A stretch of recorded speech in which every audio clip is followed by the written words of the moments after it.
the human beings seem like a bad choice, but there's a better alternative. We're presenting ourselves as an alternative. You get it? That's what the angel said. And when they said this, who was listening?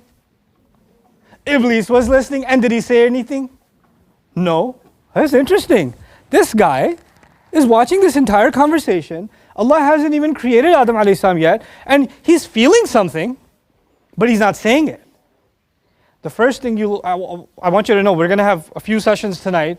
What I want you to know is everything you learn about the devil tonight, everything you learn about shaitan tonight, is something he wants you to do. Everything he feels, he wants you to feel. Everything he did, he wants you to do. And the first thing he did is he felt something.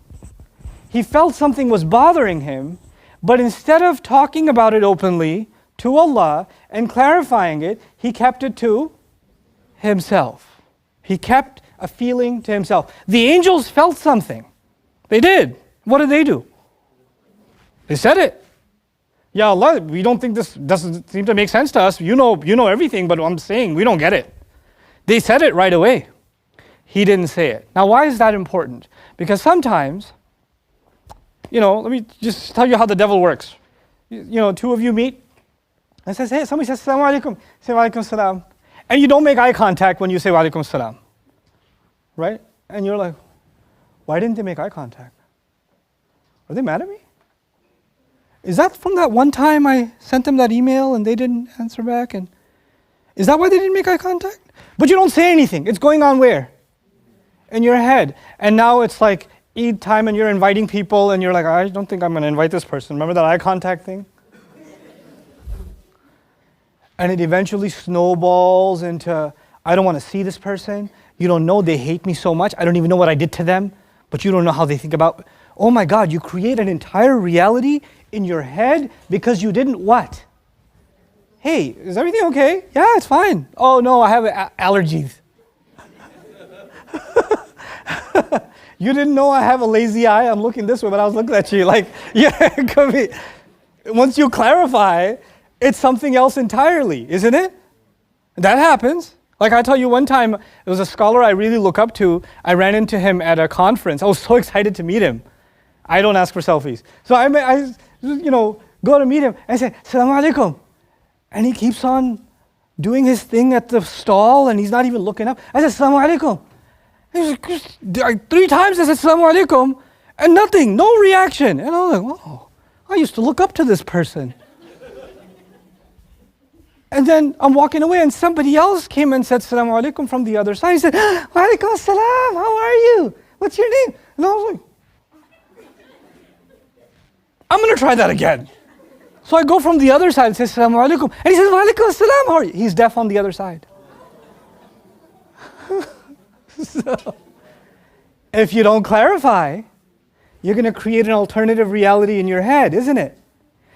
The devil, Iblis, obeyed Allah, and obeyed Allah, and obeyed Allah, and obeyed Allah, and obeyed Allah. And he proved himself better than all the other jinns. And he proved himself so worthy that he got invited to meetings that are being held with who? The angels. And Allah says, I'm creating a new creation. New creation? Wait, why do you need a new creation? And what's so great about this creation? Well, he's going to have my ruh, so when he has the choice to do right and wrong, he's going to make the right choice. That's why I'm going to leave him on the earth to make his own choices. He's going to be in charge of the earth. But wait, I've been making the right choices all this time. Way better than even these angels. These guys don't even make wrong choices. I've been doing all, and like, you're not thinking about me? Did he say any of this? No, he's thinking it. He's thinking it. So the first thing is, when you feel something negative, you don't say it. You let it grow inside and let the infection get worse. Let the infection get worse. That's the first problem. The second problem is, how come you didn't pick me? The thought. Why him? Why not me? Now the thing is, was Iblis given a high rank? The simple question, was he given a high rank? Yes. By giving Adam a responsibility on the earth, does it take anything away from Iblis? No. Iblis still has a high rank. He's still ranked among the angels. It's actually great. He loses nothing. But the problem of Iblis is, I don't feel like what I have is worth anything when I see someone else having something. I only feel like I should be the one that should get everything that every appreciation, every acknowledgement, every recognition should come my way. And if somebody else got that appreciation or that acknowledgement, then I feel like it was taken from me, even though in reality it wasn't taken from you at all. It wasn't taken from you at all. I'll give you another example how the devil, this is what he felt. Does he want you to feel this, by the way? Yeah, totally. Sometimes they have masjid fundraisers. The most fun thing you can ever go to is a masjid fundraiser, right? Eat before you go to a masjid fundraiser, because they won't give you food until they get your money, right? That's what they do. But anyway, they go to the masjid fundraiser, and at the end of the masjid fundraiser, they want to thank all the board and the volunteers, right? I'd like to thank Abdul Kareem and Sister Fatima and Yahya and Abdullah and Zainab, and there was a Maryam waiting for her name to be called.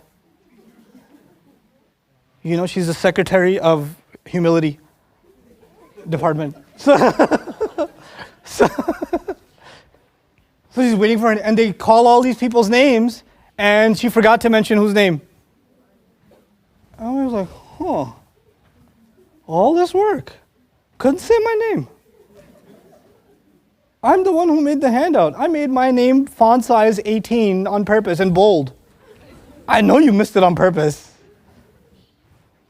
He wants you to feel like somebody else getting recognized is taking something away from you. It's taking something away from you. This starts in the family. When mom gives one of you a hug, your eyes burn. I'm going to put my sock in your mouth when you're sleeping tonight. Why didn't I get that same look?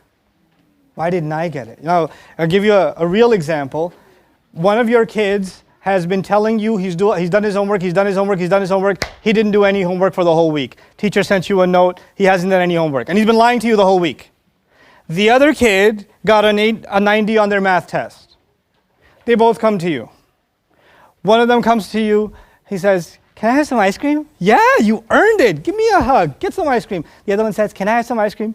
"No, you need to think about what you just did. And how about you do these extra homework math problems, and you never let your teacher hear disappointment again, because that was pretty bad. And you lied to me on top of that." And this kid who got a little bit of a scolding says, "Wow, they get ice cream and I get this? Mom loves them, doesn't love me. Dad loves them, doesn't love me." But actually, both of those are acts of love, aren't they? Because you can't just give ice cream to kids that are lying. You can't just encourage them when they're doing the wrong thing. They need tough love. Isn't it? So you can't treat everybody the same way. This is exactly what the devil did in the story of Yaqub alayhi salam and Yusuf. The dad showing one kid love, and what did the other brothers say? "No, I'm going to kill him. We just got to get rid of him." You know? So this is the second feeling that the devil has. Again, he hasn't said anything yet, but him not saying anything is saying a lot. Isn't it? So he says, Allah says, "I'm going to put him on the earth as a khalifa." The angels say, "We think he's going to kill." And the devil's probably like, "Yeah, listen to them." He's not going to make himself look bad. He let other people speak on his behalf. Allah says to the angels, "Inni a'lamu ma la ta'lamun." I know something you don't know. I know what you don't. Now the story opens up. We were all created at the same time. All of us. And we were not placed in some kind of spiritual ICU. We were actually awake. All of us were awake, conscious. We used to have direct conversations with Allah. All of us used to have direct conversations with Allah. In a sense, the body that we're in is a shell. It's a temporary home that we've been given. But the real us was created a long time ago. When Allah made that announcement, He created the ruh, and the ruh all coexisted, all of us at the same time. And what's really interesting about that on a side note is that it's not necessary that you were standing next to your brother or your mom or your dad or your cousin. But Allah bunched different ruhs together. The Prophet describes al-arwahu junudum mujannada. There are groups that are bunched together. It ever happened to you sometimes you meet somebody you've never met before, they barely speak the same language as you, but you find yourself really attached to them and familiar, like, I feel like I know you. Why do I feel so connected to you? And then there are people in your own family, you look at them, how am I your relative? I don't understand, how? You know? So there are some souls, some ruh, that were actually brought close to each other. They were given a connection to each other. And when they find each other in this world, they find themselves drawn to each other. They become best friends with each other. They find themselves understanding each other sometimes without even saying words. And then there are some ruh that are very far from each other. And those are the kinds of people, they could both be good people, but they are annoyed with each other. They cannot stand each other's company. Okay, it's like the wrong sides of the magnet, they pull apart, right? So now anyway, Allah has created all the ruh. The angel asked this question. Allah said, I know something you don't know. Now then Allah Azza wa Jal then took the first body, which is the body of who? Adam alayhi salam. He made it from clay, he made it balanced, poured the first ruh in, the first of many ruh. This is why Allah says, Inna Allah astafa Adam. Allah chose Adam. Why? Choosing means there's a choice. There's a choice. So of all the ruh that were there, which was chosen? Adam alayhi salam, and it was put inside this body. And then he was shown his children. He was shown all of us. And Allah then says, وَعَلَّمَ آدَمَ الْأَسْمَاءَ كُلَّهَا. This is the part that a lot of people don't get. Allah brought Adam in front of all of us, every single one of us, Donald Trump included. Everybody was there. And then Allah taught Adam every one of our names and every one of our qualities. This one, very creative. This one, very short-tempered. This one, really mathematical. This one, extremely patient, etc., etc., etc. Like a full Facebook profile on every single person was given to Adam alayhi salam. Like, this is your child, this is your child, this is your child. And he got to know each one of our names. Each one of our names. And each one of our qualities. Because the word ism means name and quality. Yeah? And so now Adam has been introduced to the Prophet Muhammad sallallahu alaihi wasallam. He's been introduced to Dawood alayhi salam. He's been introduced to Fir'aun. We don't know if they're going to be good or bad. At that time, they're all good. And there's the potential good that they have inside them. So Adam sees all of them and what they've been created with. Okay. Now, then he brings the angels. Remember the angels had a problem? What was their problem? He's going to make the wrong choice. He's going to spill blood, remember? In front of them, the angels, these human beings that are there, are they in the form of their body or are they in the form of their ruh? And Allah said, what makes the human being so special that eventually you will even do sajda is the what? The ruh. Allah asked these angels, can you describe these ruh to me? Can you name them and describe them to me? They said, La ilma lana illa ma 'allamta. We don't know anything. We don't know anything except what you taught us. He calls Adam. He says, أَنْبِئْهُمْ بِأَسْمَائِهِمْ. Tell them their names. Describe each one of them to my angels. Why don't you tell them? And by the way, when the angels are being given this demonstration, who's listening and watching? Iblis, still quiet, listening and watching. So we're being described, and every single one of us is being introduced, and every single one of us has light, because ruh is light, is a kind of light that's inside of us. And even the Pharaoh, for example, the worst human being described in the Quran is the Pharaoh, right? And that human being, even him, Musa was told, give him a reminder, maybe he'll benefit from it because there's still light inside him. There's ruh inside him too. So the pure goodness of everyone is in the ruh. And Adam introduced every human being's goodness to the angels. Every single human being's goodness that's inside them, when they come to this earth and they bury it or whatever, we'll see that in another episode soon, in a few minutes. But for now, I want you to know, Adam is introducing all of humanity to who? The angels.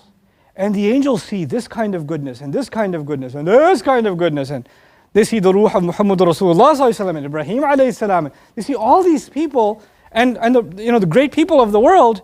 And at the end of that long introduction, they say, Subhanaka la ilma lana illa ma 'allamtana. You know we don't know, and then Allah says, didn't I tell you? Because he said, remember he said, I know something you don't know? When I'm sending them on this earth to make good choices, it's not just that they have a brain and they have balance, they can balance between right and wrong. Not just that, I'm giving them a superpower that will make them make the choice that will increase the light inside them. What's that thing, what's that superpower that I'm giving them? This ruh that I just introduced you to. Then they realize, oh, okay, yeah, Ya Rab, what a choice you made. What an amazing creation you made. We get it. We get why we should be doing sajda. I can imagine, this is one of those things, weird requests. Allah, I pray Allah enters all of us into Jannah. My weird request in Jannah is going to be, Allah, can I see the scene? Can I watch a replay with the camera on Iblis? Because I imagine the angel next to him would have been like, aren't they great? Wow, they're pretty amazing, right? Right? And he's still not saying anything. He's still quiet. But now comes time to do what? Now it's time to do sajda. The first of the human beings has been created, the body is standing. He's demonstrated to you the power of his knowledge and this remarkable quality of the ruh. Now you are in awe of Allah, fall into sajda. So that's where we begin.